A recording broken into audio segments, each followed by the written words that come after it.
umaga po sa ating lahat, maging sa ating pong online na nanonood sa atin. No? Magandang umaga sa bawat isa. And of course, sa lahat ng mga tatay, gusto ko po kayong batiin ng Happy Father's Day. No?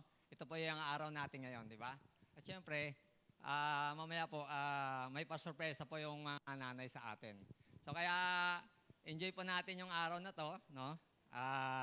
Lalo na po sa ating pakikinig, no, ng salita ng Panginoon sa umagang ito. Bago po tayo magpatuloy, inaanyayahan ko po ang bawat isa na tayo po ay tumayo at tayo po ay mag-umpisa sa panalangin. Sige po. Aming Diyos na dakila, mapagpalang Ama, magandang umaga, Panginoon, sa iyo. Lord, salamat na kami po ay dinako nyo sa lugar na ito, Panginoon, upang kayo po ay aming mapapurihan, masamba, and even, Lord, makapakinig ng iyong mensahe sa umagang ito, Panginoon. Lord, dalangin ko po, Diyos, ang pagsama nyo, Lord God, ang karunungan na nagmumula sa iyo, Panginoon. Lord, dalangin ko na maranasan namin kayo, ang presensya nyo sa lugar na ito, Panginoon. Be our speaker, Lord God, for today. Kayo po ang mangusap sa bawat isa, Panginoon. Open our hearts, Lord God. Ang aming mga tainga, Lord, ay buksan nyo, Panginoon. Ang aming mga spiritual na mata, Lord, ay buksan nyo, Panginoon, para sa inyong salita, Panginoon. And also, Lord, dalangin ko na pagtagumpayin nyo po kami, Panginoon, sa umagang ito, Panginoon. Maraming salamat po, Ama. Ito po ang aking dalangin na may pasalamat. In Jesus' name we pray. Amen. Sige po, tayo na po yung po. Palakpakan po natin ang Panginoon. Yan, muli, Happy Father's Day po sa mga tatay. So, but alam niyo po, hindi sa lahat ay ang Father's Day ay happy day para sa iba. Kasi po, 1 out of 4 children or isa sa mga 4 na kabataan na pinapanganak ay walang tatay. So ito po yung based sa survey ng National Fatherhood Initiative. So ito po yung pag-aaral nila na 25 out of 100, 25 katao or mga bata ang wala pong mga tatay sa bahay. So meaning, kung ang ating pong populasyon sa Pilipinas ay 100 million, so ibig sabihin po ay 25 million po sa mga batang ito ay wala pong mga tatay. No? At ang nakakalungkot po sa mga kabataan ito, hindi naman lahat, sila po yung mga batang walang interes sa pag-aaral or even sa mga sports. No? Sila po yung madalas na malungkutin. Sila po yung magagalitin. No? Ito po yung mga kalagayan ng mga kabataan ngayon na walang ama sa tahanan. No? Ano pang ibig sabihin nito? No? Napakahalaga po ang role ng mga tatay dito. Ang mundo natin ay nangangailangan ng mga tatay. Or should I say, a great father or a godly father. No? Kaya ito po yung ating pag-aaralan sa umagang ito. No?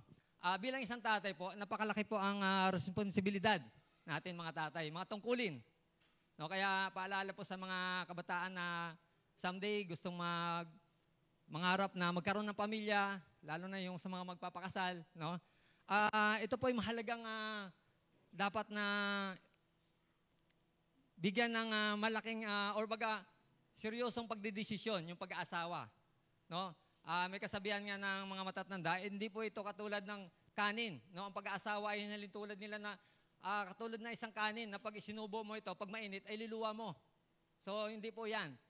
No? Hindi mo pwedeng sabihin sa biyenan mo na nalaman mo, natuklasan mo, ang tamad ng anak, kaya sinasoli mo na. Or hindi marunong magugas ng plato, o hindi marunong maglinis ng bahay, hindi marunong maglaba. Pangit ang ugali, kaya sinasoli ko na. Hindi po ganon. No? Hindi mo lang pinakasalan yung kanyang kagandahan at ang kanyang kagupuhan.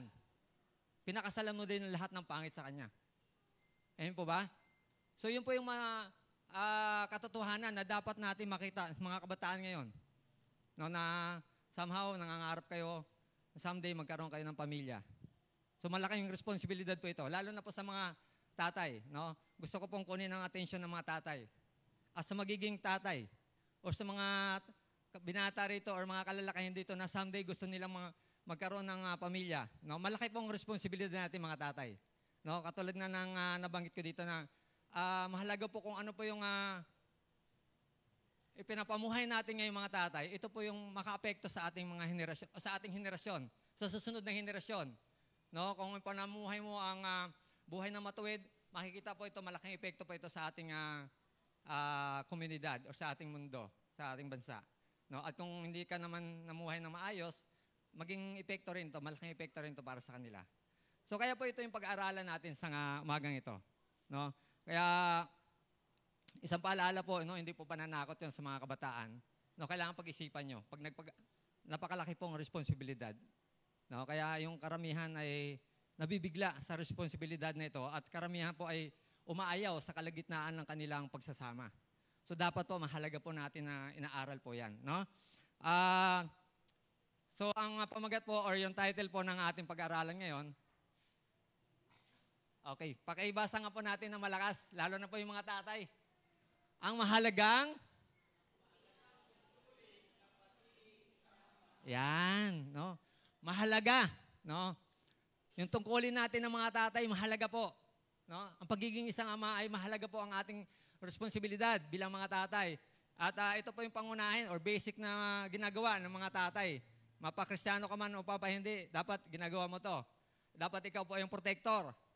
No? Tatay ka, protector ka ng pamilya mo. No? Ikaw yung tagapagtanggol, malasakit o nangangalaga sa kanila. Hindi po ikaw yung tagabugbog, no?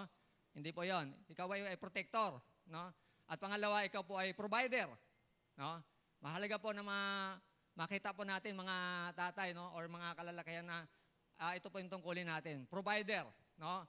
Tayo po ay magpo-provide ng kanilang pangangailangan, physical, no, financial, no, or even emotional, physical at saka yung spiritual. So mahalaga po na ipo-provide natin yan. No? At yung pangatlo po ay teacher or educator. Dapat po tayo ay tinuturuan natin yung ating mga anak.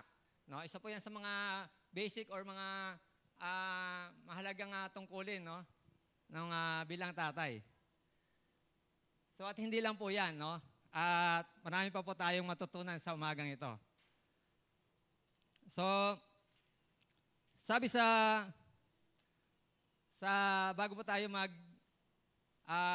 pagpapatuloy sa ating pag-aaral doon sa mga tungkulin natin bilang isang tatay, basahin po muna natin ito sabay-sabay, yung sa Kawikaan 20 verse 7. And 1, 2, 3, go!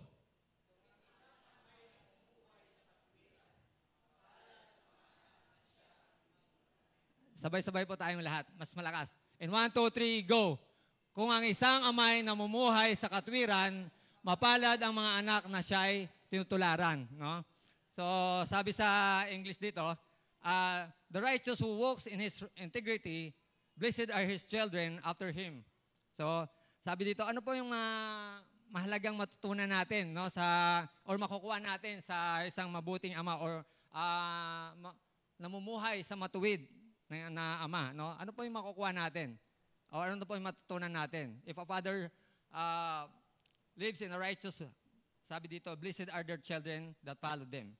So, tingnan po natin yung Kawikaan verse 1 and 2. So, bago po tayo,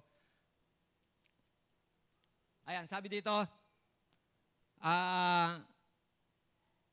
Kawikaan 4, 1, 2, sabi dito, dinggin ninyo mga anak, ang turo ng inyong ama, sa inyo ang unawa kung laging didiringgin siya, pagkat tiyak na mabuti itong aking sinasabi, kahit aking mga katuruan, huwag mong isantabi. So mahalaga po, no, na tayong mga tatay, dapat po tinuturo natin sa kanila yung salita ng Panginoon. Ito po yung ating unang tinuturo ng tungkulin ng isang pagiging ama, ang ituro ang salita ng Panginoon. No? Ituro sa mga anak ang salita ng Diyos. So mahalaga po ito ang mga tatay. Kaya napakahalaga po na tayo po mga tatay ay aminin man po natin sa hindi, tayo po mga tatay, may tungkulin na po tayo na gabayan or ililid natin yung ating mga anak or yung ating pamilya. No?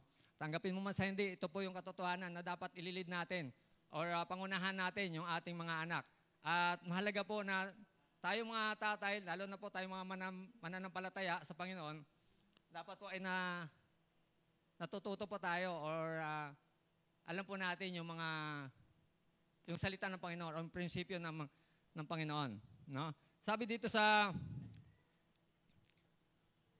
Sa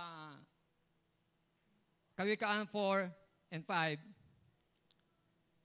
sabi dito, ito tungkulin ng isang pagiging ama na ituro ang tamang aral na nagbibigay buhay. So sabi sa Kawikaan 4:5, itinuro niya sa akin ang kanyang sinabi, sa aking mga aral, buong puso kang manangan. Sundin mo ang aking utos at ikaw ay mabubuhay. Salita ko'y huwag mong lilimutin o tatalikuran. Ang pangunawa at karunungan ay sikaping makamtan.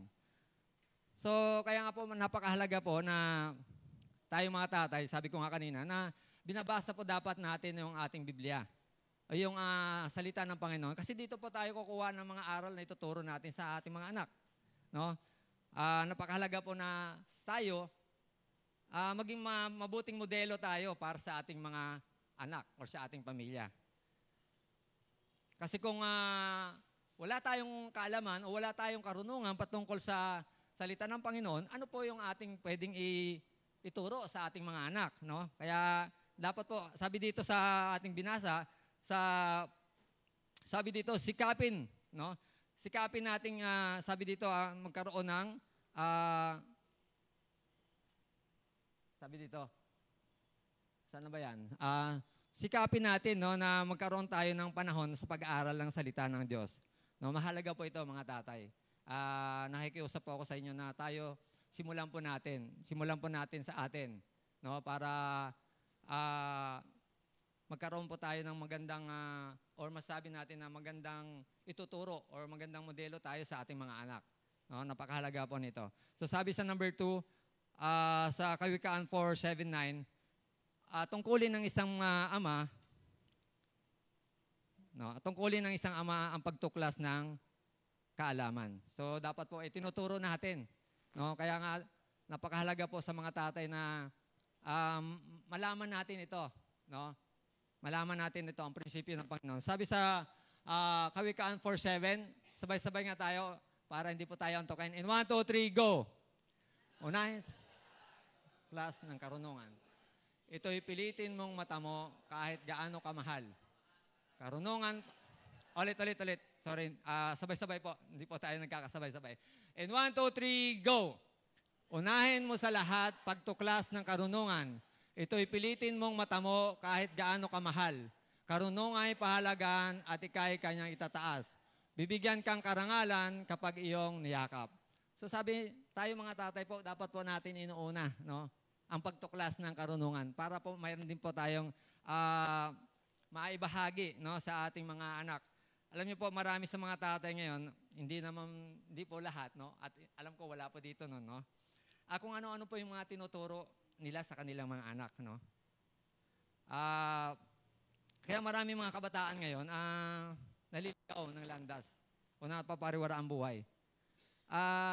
Ito totoong kwento po ito, no? Hindi po ito basta kwento-kwento lang.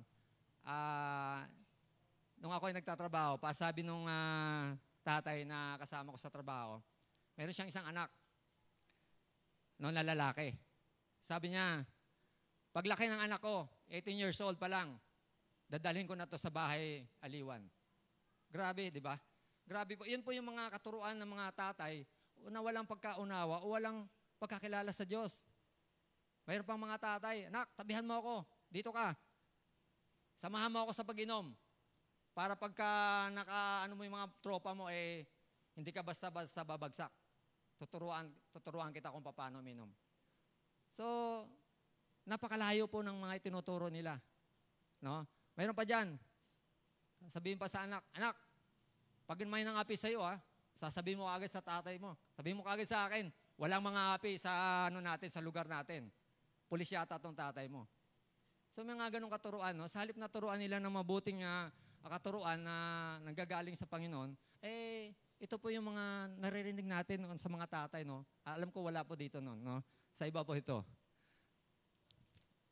Kaya sabi dito sa verse 7, no? Unahin mo sa lahat ang pagtuklas ng karunungan. Ito'y pilitin mong matamo kahit gaano kamahal. So sabi dito, sisikapin mo, no? Kahit gaano pa kamahal, magbayad tayo. No, kung mayroon tayong mga seminar na dapat inaatinan para sa ikakatuto natin, sabi niya dito, magbayad tayo. Huwag tayong maghinayang sa pera na ibabayad natin, sa karunungan na matatanggap natin or matutunan natin, no? So napakahalaga po, no, na matutunan natin 'to, mga tatay. No, seryosuhin po natin ito. Na dapat po pagsikapan natin na makamtan natin or magawa natin, no, para naman mayroon tayong mabuting ibahagi or ituro sa ating mga anak.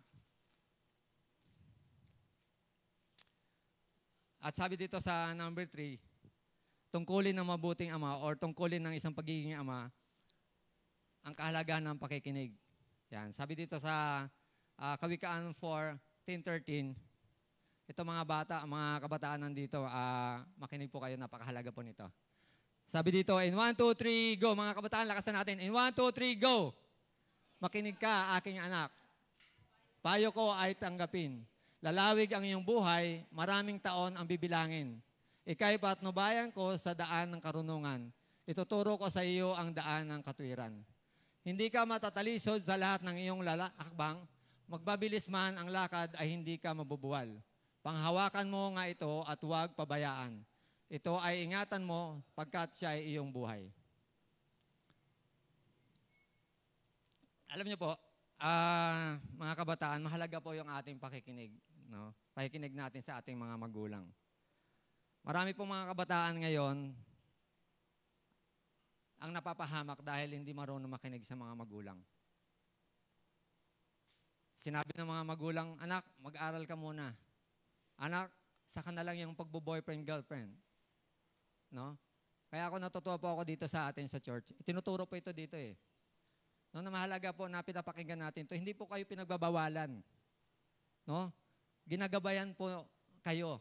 No? Hindi po kayo pinagbabawalan. Ginagabayan po kayo na matutunan po.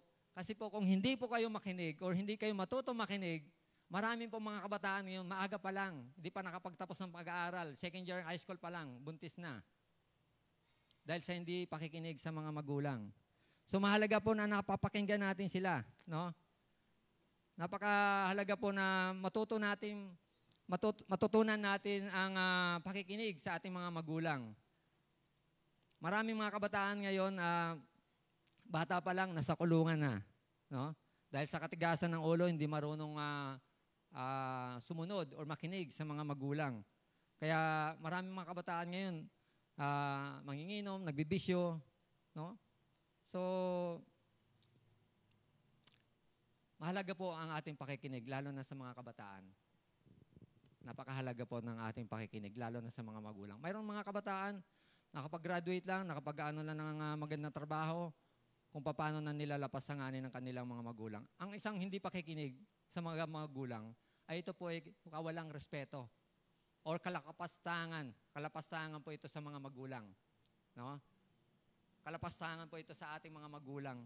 Nagtrabaho ka lang, parang boss ka na sa bahay dahil ikaw na yung malaking nagbibigay ng pera sa bahay. Hindi po dapat ganon.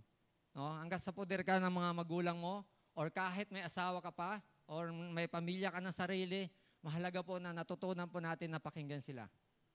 Dahil may pangako po ang Panginoon. Sabi dito, sabi diyan, bibigyan ka ng mahabang buhay. May pangako po yan. May kaakibat po yan na pangako. No? Lalawig ang iyong buhay, sabi sa verse 10. No? Maraming taon ang bibilangin mo. Kaya maraming mga kabataan ngayon, hindi na umabot ng 100 eh. Dati nung panahon ko, abot kami 100. Ngayon, hindi na umabot ng 150 pa lang. Kinukuha na ng Lord eh. Kasi bakit?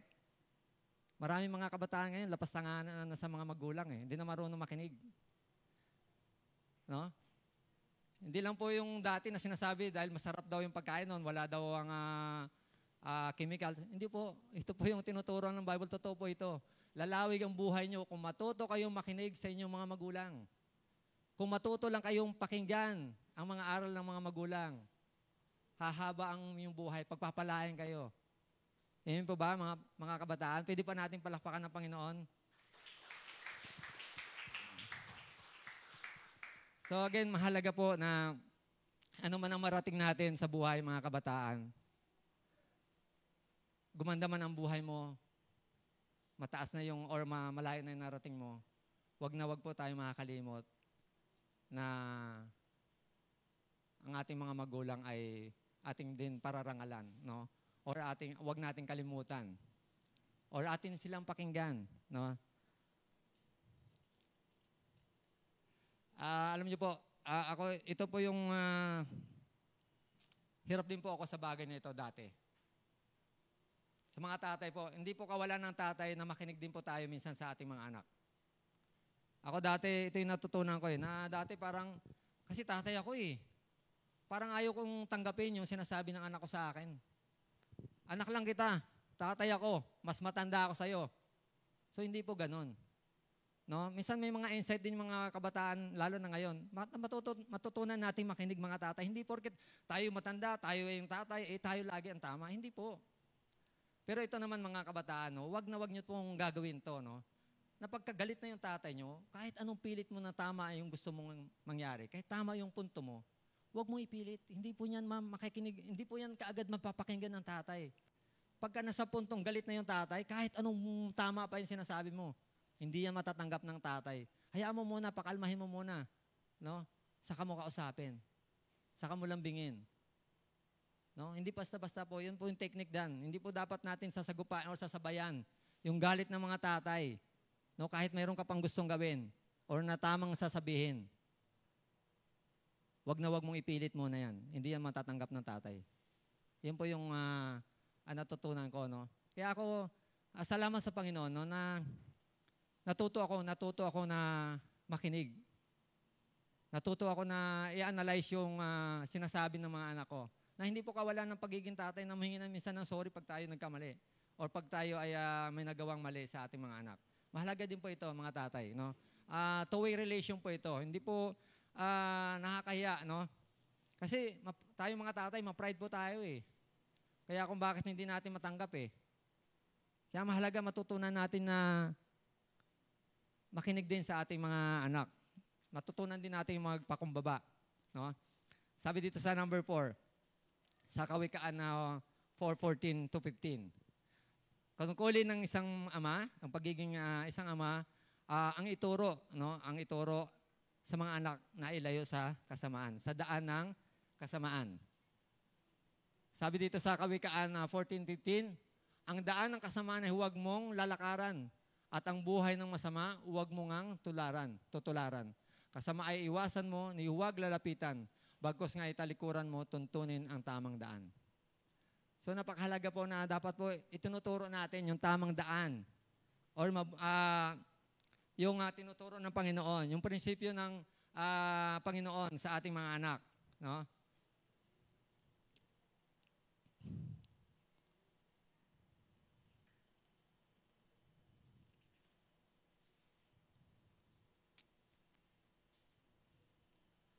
So, doon naman po hindi ko na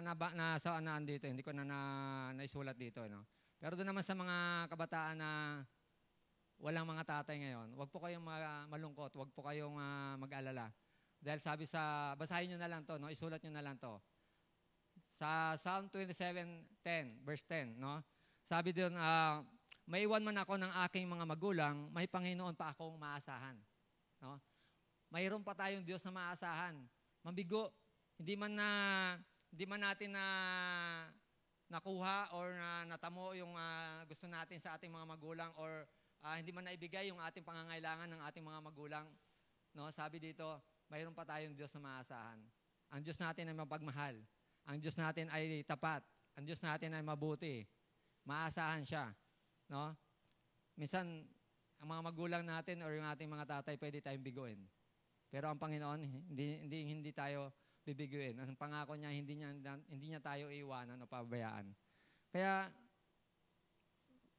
isipin mo, wala kang tatay ngayon, huwag kang malulungkot. No? Huwag kang malulungkot. Mayroon pa tayong Diyos na handang tumulong sa atin o handang umagapay sa atin. No? Huwag po natin kakalimutan yan. Huwag kayong malungkot mga kabataan na parang feeling nyo wala yung tatay ko. Mayroon po tayong mabuting Ama sa langit. No? Palakpakan po natin ang Panginoon. Ayan po.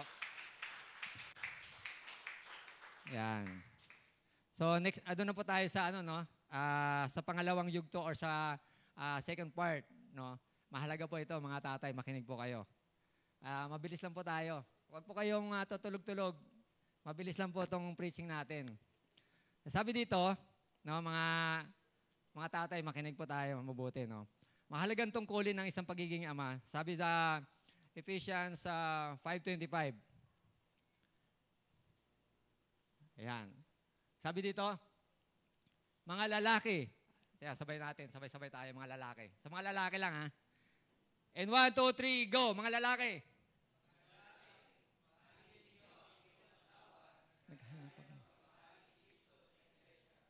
Inihandog niya ang kanyang buhay para sa iglesia. Yan. Sabi dito, first and foremost po, na priority for a godly father is to love his wife.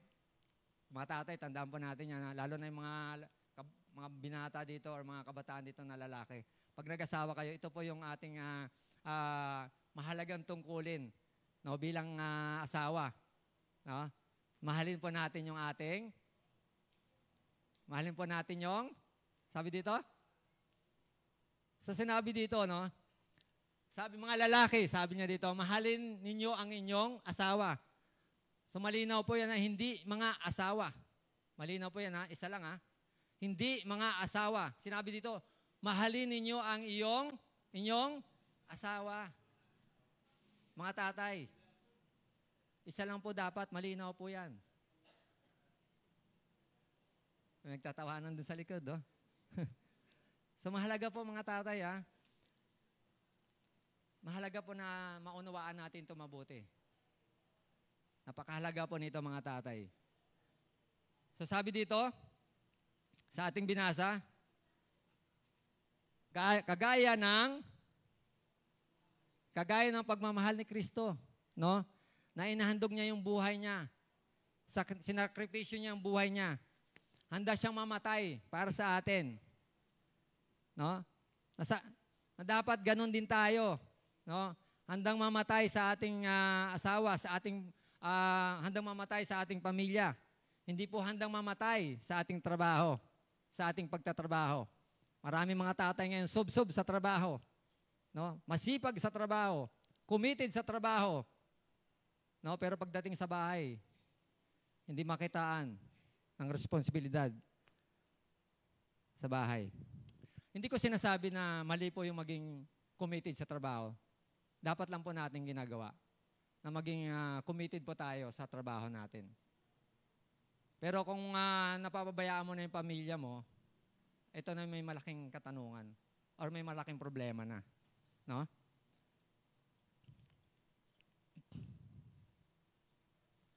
Maraming mga tatay, ako to. Dati po, nung nagtatrabaho ako, takot na takot ako malate sa trabaho. Pero pag uwi ng bahay, laging late.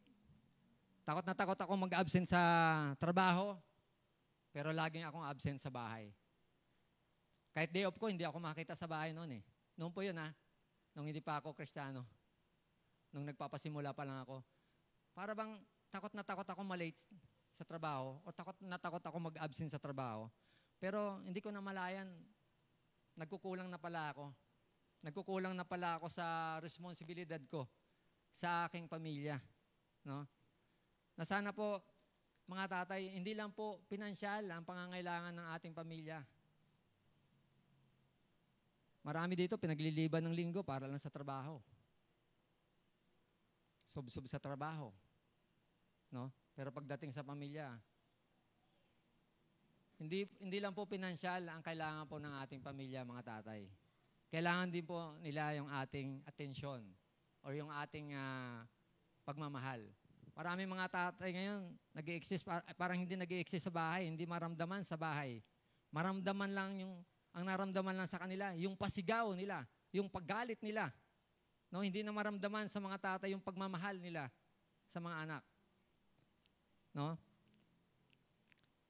At dahil sila yung nagtatrabaho sa bahay, sila yung nagbibigay ng malaking ambag sa bahay, feeling ng mga tatay, sila yung boss. Sila yung higit na pinahalagahan o binibigyan ng importansya sa bahay. No? Na pagka nag-utos, timpla mo nga ako ng kape. Paghainan mo nga ako. No? Na parang na hindi man lang tinanong yung asawa kung kumusta yung buong araw niya sa bahay.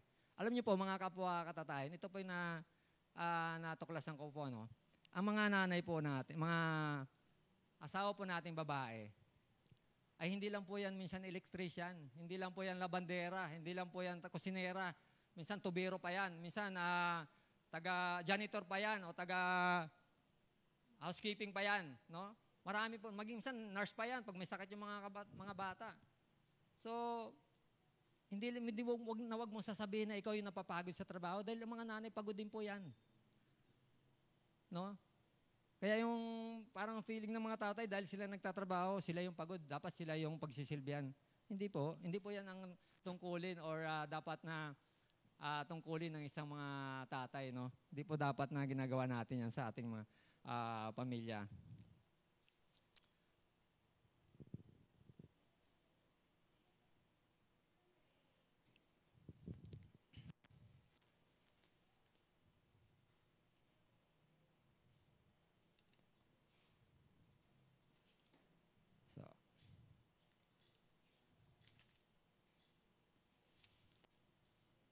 Ito po, paalala po sa mga tatay, no?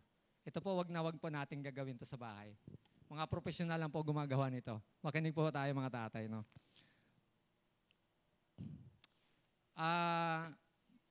Dati nung ako nagtatrabaho pa, mayroon akong kasamahan.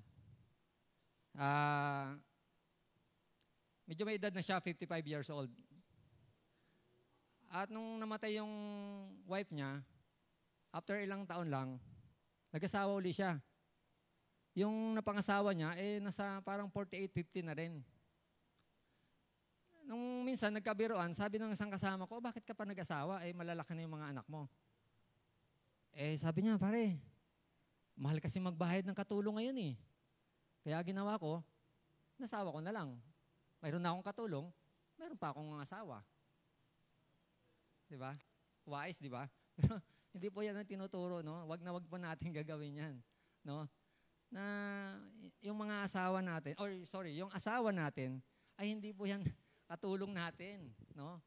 Inasawa mo yan para mahalin, no? Hindi po yan gawing katulong, no? So sabi dito sa Colossians 3:19, natin. Sabay-sabay pa nating basahin ng mga tatay, no? Or mga kalalakihan ulit. Okay, in 1, 2, 3, go! Mga lalaki, mahalin ninyo ang inyong asawa at huwag kayong maging malupit sa kanila. Ayan po mga lalaki, at tandaan po natin marami, hindi lang malupit ang mga asawa. Professional boxer pa.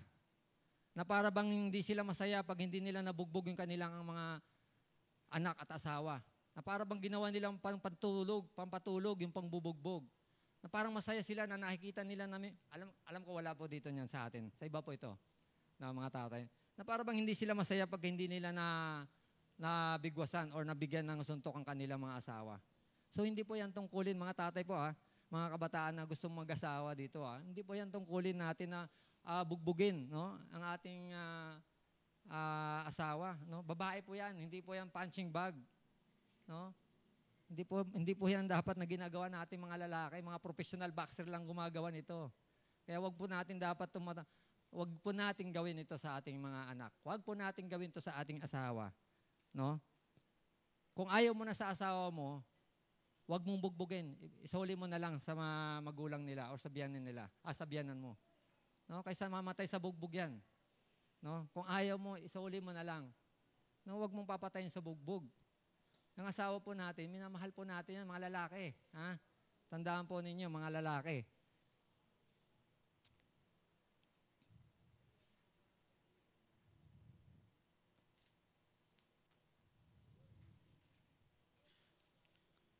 So, malinaw po mga tatay, Ito na po, malapit na po tayo matapos. Sabi dito sa Ephesians 28.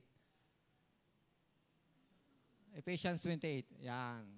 Verse, 5 to 28. In 1, 2, 3, go. Lahat po sabay-sabay. In 1, 2, 3, go. Gayon na naman. dapat mahalin ng mga lalaki ang kanilang asawa tulad ng sarili nilang katawan. At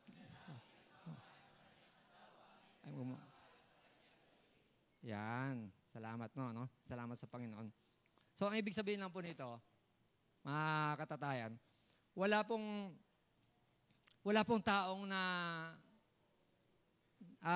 nasusuklam sa kanyang sarili, no? Wala pong taong na ayaw niya sa kanyang sarili. Sa halip, ito ay kanyang inaalagaan. Sa halip, ito ay kanyang pinapakain, no? Kaya mga tatay, mahalaga po na pinapakain po natin yung ating mga asawa. Dahil kung hindi mo pinapakain yung asawa mo at hindi mo inalagaan, mahiya ka naman sa sarili mo, no? Tungkulin po natin ng mga tatay na hindi lang po natin sila busugin sa pagmamahal, no? Bubusugin din po natin sila sa pagkain, no? Dapat po ay inaalagaan din po natin sila. Katulad ng pag-aalaga natin sa ating sarili, mga tatay. So kung inaalagaan mo na gusto mong maging pogi, dapat alagaan mo rin yung wife mo na maging maganda rin, no? Hindi lang ikaw puro pa pogi, hindi lang puro ikaw kain ng kain. Dapat po ay mag-share ka, no? Mag-share tayo sa ating asawa, no? Huwag po tayo makasarili, no, mga lalaki, mga tatay.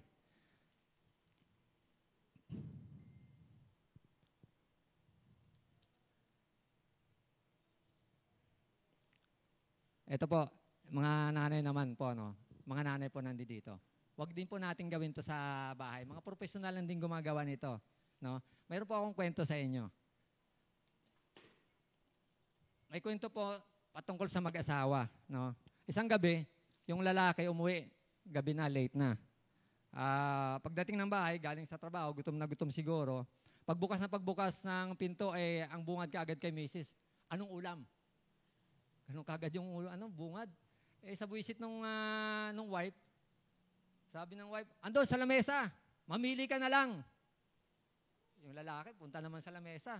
Pagtingin, sabi niya, bakit? Sabi mo, mamimili ako dito, bakit tuyo lang? Sabi ng nanay, ang sabi ko sa'yo, mamili ka kung kakain ka o hindi. Ayan, wag po natin gagawin yung mga nanay, sa ating mga asawa. Mahalin po natin sila. Kahit na ganun pa man, bigyan pa rin natin sila ng respeto, mga tatay. Malin mo talagang pagod, gutom. Pero naman, mga tatay, gusto mong masarap ng pagkain. Gusto mo palang masarap na maraming pagkain, hindi ka nagbibigay. Hindi mo matutunan magbigay ng pera para pambili ng ulam. No? Mahalaga po mga tatay na dapat po matuto tayong ibigay sa ating sa ating asawa yung ating, para naman mayroon po tayong masarap na pagkain, hindi lang tuyo. No? Dapat sana man lang pagbukas mo ng pinto, hinalikan mo man lang, or kinumusta mo man lang, or hinayakap mo man lang yung asawa mo, hindi yung ulam agad, no? Ulam agad hinahanap mo. Sino ba naman matutuwa sa yung misis na pagbungad sa halip na kumustahin mo yung asawa mo, ulam agad yung gusto mong So hindi po yan mga tatay, Hindi po yan dapat natin ginagawa. At sa mga nanay po, professional lang po gumagawa nito. Huwag po natin gagawin to sa bahay natin. So, ayun po, malapit na po tayong matapos, no? So, ulit, ano po yung tungkulin ng mga tatay? Wala bang naalala, yung mga tatay? Ang tungkulin po natin ay ituro sa ating mga anak ang salita ng Panginoon, no? Ituro po natin sa kanila yung matuwid na pamumuhay, no? Mahalin natin ang ating asawa, no? Hindi mga asawa. Malinaw po yan, mahalin natin yung ating asawa, no? So, mahalaga po na tayo mga tatay ay pinapahalagan po natin yung ating pamilya. No, dapat tayo po ay sinisecure natin yung ating mga pamilya, no? Na may ayos dapat natin. Na magkaroon tayo ng time para sa ating pamilya. No, hindi lang puro trabaho. So ito po, dito na po ako magtatapos, no? At tinatawagan ko na po yung ating worship team, no? Ito po ay dito po ako magtatapos sa kwento na to. Yan po. May kwento po tungkol sa mga bangkero na binabayaran upang maghatid ng mga kargamento sa kabilang ibayo. Ngunit ang dalawang bangka ay nagkarirahan. No? Nang makita ng isa na naunahan siya, ang ginawa niya, itinapon niya yung mga kargamento na nagpapabigat sa kanyang bangka. At ganoon din ang ginawa ng isa. Tinapon niya rin yung kanyang kargamento. Ginawa nila ito para manalo sa karera o para manalo sa karera. Nung matapos ang paligsahan, doon pa lang nila natanto na naitapon pala nila yung mga kahon o mga kargamento na pinagkatiwala sa kanila upang dalhin sa kabilang ibayo. No? Itinapon nila ang mas mahalaga para lang manalo sa paligsahan. Maraming mga ama o maraming mga tatay ngayon na nagnanais magtagumpay sa trabaho o sa ibang karera ng buhay. Ngunit madalas po nakakaligtaan nila o nakakalimutan nila ang kanilang pamilya. Nagkukulang sila ng panahon para sa pamilya na siyang mahalaga. Again, hindi po masama na magkaroon tayo ng magandang trabaho. Hindi po masama na naghahanap buhay tayo para sa ating pamilya. Tama po yan. Mahalaga pong ginagampanan natin yan mga tatay. Na nagsusumikap tayo na mapapabuti natin yung ating pamilya. Pero kung yung mga bagay na ito or yung mga bagay na katulad dito na yung mahalagang bagay na itinatapon, yung pala yung pinakamahalaga, no? Yung nagkukulang na tayo sa panahon na hindi na tayo maramdaman sa bahay. Hindi na tayo maramdaman ng ating mga anak. Kaya minsan nagtataka tayo bakit malayo yung loob ng ating mga anak sa atin.